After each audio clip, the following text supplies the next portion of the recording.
31 अक्टूबर को सरदार वल्लभ भाई पटेल की जयंती राष्ट्रीय एकता दिवस के रूप में मनाई जाती है।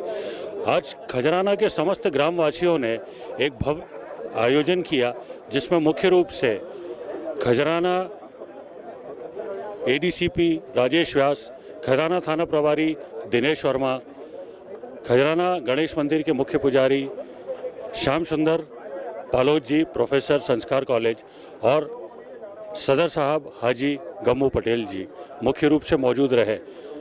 भारी संख्या में मौजूद समाजजनों को उद्बोधन करते हुए उन्होंने सरदार पटेल की जीवनी पर भी प्रकाश डाला।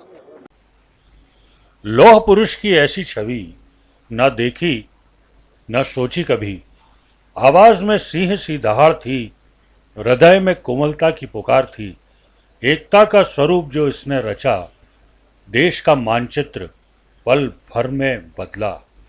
गरीबों का सरदार था वो, दुश्मनों के लिए लोहा था वो, आंधी की तरह बहता गया, ज्वालामुखी सा धड़कता गया, बनकर गांधी का अहिंसा का शस्त्र, महकता गया विश्व में जैसे कोई ब्रह्मास्त्र। इतिहास के गलियारे खोजते हैं जिसे, ऐसे सरदार पटेल न मिलते पूरे विश्व में। कर्णिका पाठक की इस कविता को आज सार्थक किया खजराना गांव ने। राष्ट्रीय एकता दिवस पर आयोजित श्री राम जिम खजराना चौराहे पर स्थित एक भव्य आयोजन में खजराना गांव के दोनों ही समाज के वरिष्ठ जन मौजूद रहे और उन्होंने सरदार वल्लभ भाई पटेल को राष्ट्रीय एकता दिवस पर श्रद्धांजलि अर्पित करी। कार्यक्रम में मुख्य अतिथि खजराना गणेश मंदिर के पंडित अशोक भट्ट, सदर साहब हाजी गम्मू पटेल जी, मुख्य वक्ता के रूप में एडिशनल डीसीपी जोन 2 राजेश व्यास और प्रमुख वक्ता प्रोफेसर श्याम सुंदर पलोड़ जी वे मुख्य वक्ता के रूप में वहां पर मौजूद रहे। इस 47 से 50 के बीच के हम रास्ते पर जाए तो देखते हैं कि ये कार्य बहुत ही मुश्किल था। उस समय पर सब लोग अपनी इच्छाओं से एक दूसरे की तरफ आगे जा रहे थे। कुछ रियासतें जैसे भोपाल, जूनागढ़ या हैदराबाद, 3 रियासतों ने तो बोल दिया था कि हमें अलग होना है, लेकिन वहां पर एक व्यक्ति का जो दृढ़ निश्चय था कि नहीं, यदि राष्ट्र को मजबूत बनना है तो हमें अलग अलग नहीं, एक डायरेक्शन में, एक दिशा में सोचना पड़ेगा। और ये उनके प्रयास थे। उनके प्रयास आज हम देखते हैं कि हम पूरा देश, चाहे जम्मू कश्मीर से लेके कन्याकुमारी और निकोबार तक और उधर असम, अरुणाचल प्रदेश से गुजरात तक, तो हम लोग आज एक बहुत ही मजबूत स्थिति में है और हमारी सीमाएं जो है, आज तक इतनी बड़ी सीमाएं एक राष्ट्र के रूप में कभी भारत की नहीं। खजराना गणेश मंदिर के परम श्रेष्ठ पंडित श्रद्धेय अशोक भट्ट जी, आदरणीय कमू भाई और उपस्थित देशभक्त श्रोताओं, इस मुकद्दस मजलिस में यदि हम अतीत के झरोके से झांकती हुई रोशनी की तपन पर अपने अंतर्मन के विचारों की लौ फैलाते हुए लौह पुरुष सरदार वल्लभ भाई पटेल के राष्ट्रीय एकीकरण के सिद्धांत की तरफ अपने विचार मंथन की ओर बढ़ते हैं, तो हम पाते हैं कि ये वो देश जहां पर आजादी के महासमर में अपनी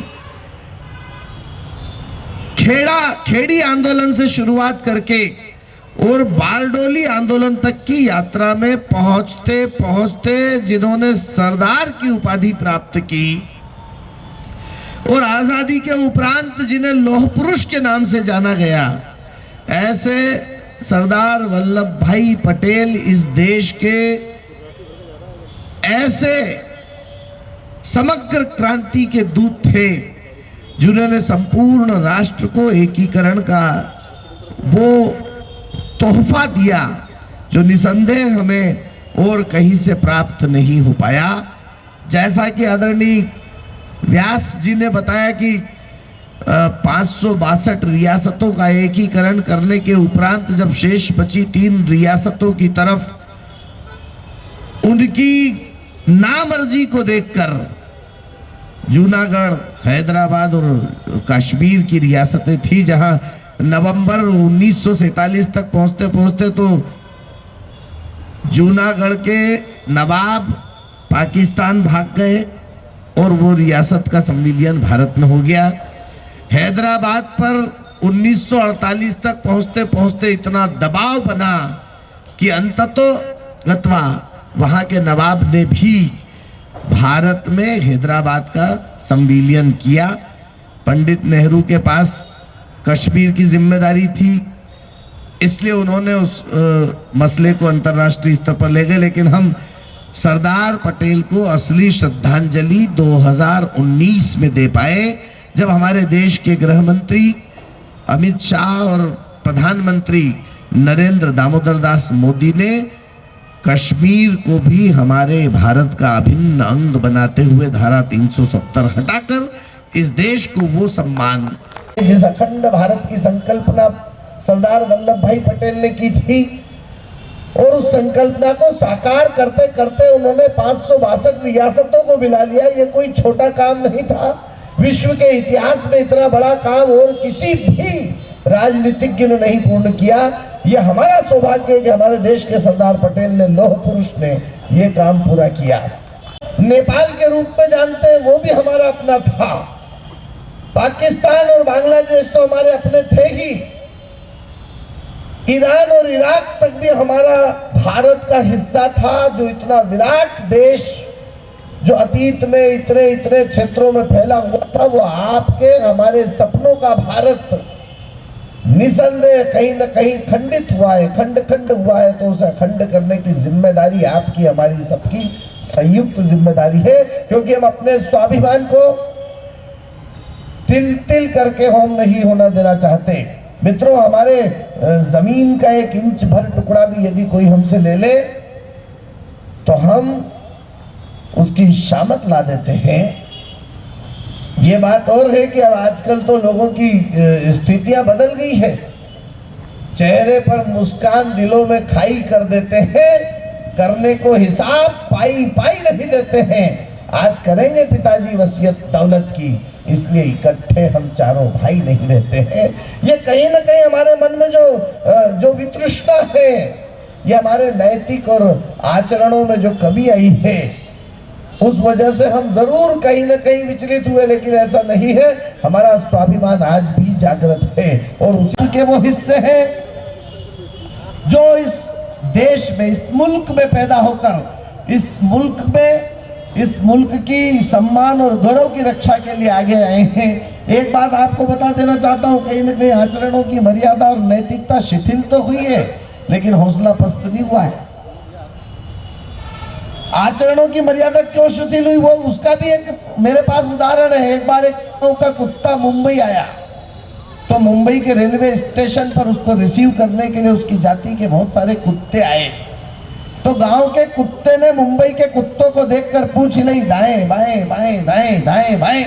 तो मुंबई के कुत्तों ने भी गांव के कुत्ते को देखकर पूछ ली, ऊपर नीचे ऊपर नीचे ऊपर नीचे। तो गांव के कुत्ते ने मुंबई के कुत्तों से कहा कि भैया, ये हम सारे कुत्ते दाएं बाएं बाएं दाएं पूछ हिलाते, मगर तुम ये मुंबई के कुत्ते ऊपर नीचे पूछ क्यों हिलाते? तो मुंबई के कुत्तों ने गाँव के कुत्ते से कहा, बेटा थोड़े दिन मुंबई रह जाएगा तो तू भी ऊपर नीचे पूछ हिलाने लग जाएगा, क्योंकि मुंबई में इतनी जगह ही कहाँ है कि दाएं बाएं बाएं दाएं पूछ हिलाई जाए।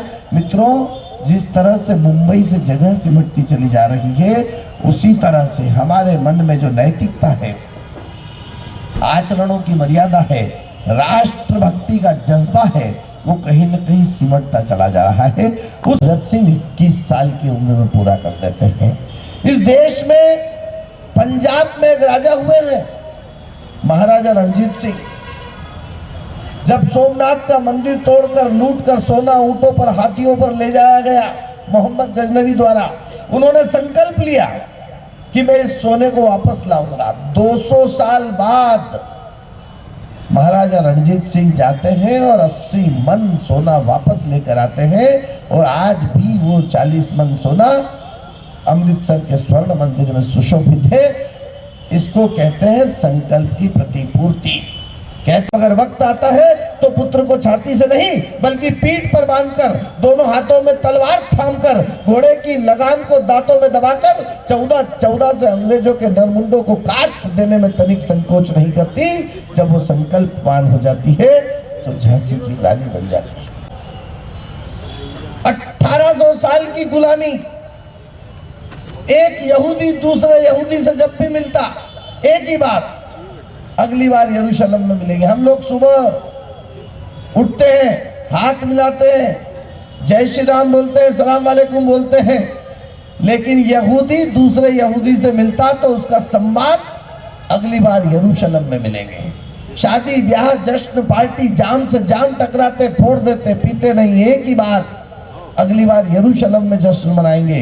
1800 साल की गुलामी के बाद इजराइल आजाद होता है। दुनिया भर में फैले हुए यहूदी इजराइल में जाकर यरूशलेम में इजराइल की राजधानी में एकत्रित होते हैं और अपने राष्ट्र को आजाद होने के बाद दुनिया भर से अपने मुल्क में आ जाते हैं। उनके संकल्प की प्रतिपूर्ति होती है उनकी दृढ़ इच्छा शक्ति से। तो दुनिया में ऐसा कोई काम नहीं है जो दृढ़ इच्छा शक्ति से पूरा नहीं किया जा सकता, संकल्प से पूरा नहीं किया जा सकता। आपको हमको सबको यहाँ बैठकर एक संकल्प लेना है। सरदार वल्लभ भाई पटेल की आत्मा को शांति तभी मिलेगी जब इस राष्ट्र को अखंड भारत का स्वरूप दिलाकर हम उनके सपनों को साकार करने के पथ पर आगे बढ़ेंगे। और ऐसा कोई काम नहीं है जो हम पूरा नहीं कर सकते, लेकिन उस काम को पूरा करने के लिए दृढ़ इच्छा शक्ति की जरूरत है। और मित्रों, आप सब तो वैसे भी युवा हैं।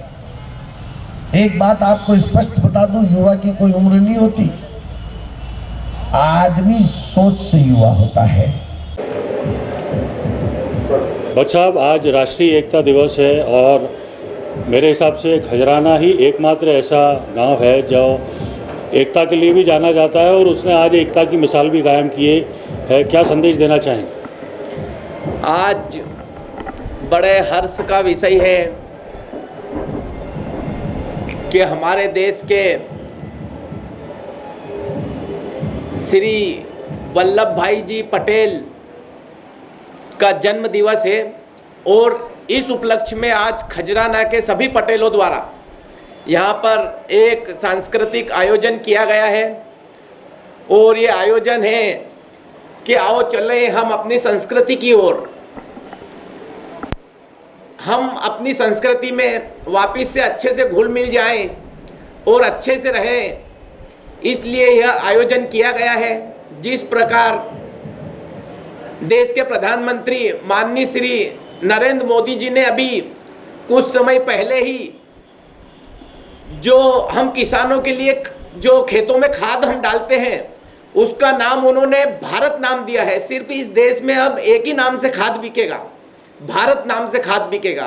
तो ऐसे ही सब हम भारतवासी जात पात को छोड़कर एक सिरे से एक माला में पिरो जाएं, ऐसी इच्छा है। जय गणेश। पुजारी अशोक भट्ट, श्री गणेश मंदिर प्रबंध समिति खजराना। धन्यवाद। बहुत बहुत हाजी साहब, मुहर्रम का जुलूस हो या कोई भी हिंदू पर्व हो, खजराना में एक विशेष चीज़ देखने को मिली है कि हिंदुओं के त्योहारों पे मुसलमानों की सहभागिता और मुसलमानों के त्योहारों में हिंदुओं की सहभागिता, और आज राष्ट्रीय एकता दिवस पर इतनी बड़ी मिसाल, क्या कहना चाहिए? हमारे तो हिंदू मुसलमान का जो एक परंपरा चली आ रही है बहुत मतलब सालों से, वो आज भी कायम है और आगे भी ऐसी हमारी ये इच्छा है कि आगे भी कायम रहे ऐसी। बस इतना ही कहना चाहूँगा मैं। जी हाजी साहब, बहुत बहुत धन्यवाद।